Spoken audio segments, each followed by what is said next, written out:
Hello and welcome to the newsroom. I am Oyin Adekunle. President Muhammadu Buhari has appointed Babagana Kingibe as a special envoy with cabinet rank status to Chad and the Lake Chad Basin region.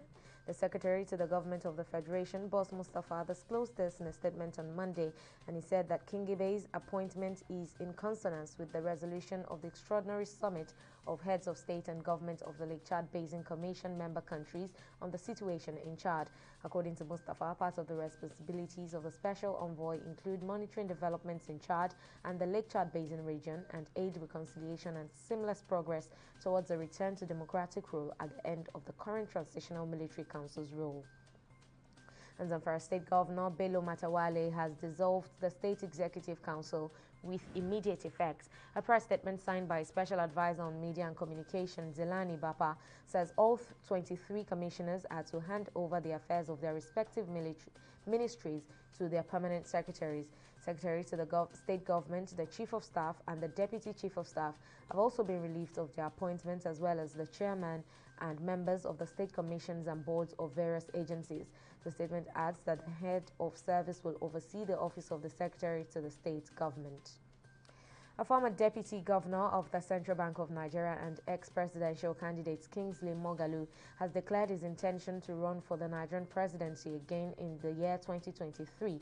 Moghalu made his intention to run again known in a statement on Monday, where he noted that an inclusive national leadership and constitutional restructuring can curb the ongoing violence in the country. Moghalu was a presidential candidate of the Young Progressives Party YPP in 2019, and he ran alongside President Muhammadu Buhari of the All Progressives Congress and Atiku Abubakar of the People's Democratic Party and others. Inter Milan's Chilean midfielder Arturo Vidal is currently receiving hospital treatment after testing positive for the coronavirus. His national team made this known in a statement released on its official website. The diagnosis means the 34-year-old will miss Thursday's World Cup qualifier between Chile and Argentina. The team, however, noted that no other players in the squad had tested positive for the virus. The federal government of Nigeria has disclosed that out of 7,000 oil reserves that have been discovered in the country, only 1,700 of the reserves are currently producing crude oil. The government disclosed this in Abuja through its Department of Petroleum Resources, DPR. It, however, stated that measures were being put in place to produce oil from additional reserves in order to achieve the 40 billion barrel oil reserves target of government. According to the DPR, Nigeria has the capacity to produce about 3 million barrels of crude daily, but crude oil production in the country has revolved around 1.4 million barrels per day, following the production cuts recommended by the Organization of Petroleum Exporting Countries, OPEC. And China has reported the world's first human infection of bird flu strain on Tuesday, but the country's health commission says the risk of it spreading widely among people is low. According to a statement by China's National Health Commission, a 41-year-old man was admitted to hospital with fever symptoms in the eastern city of Xinjiang on April 28 and was diagnosed with the flu a month later.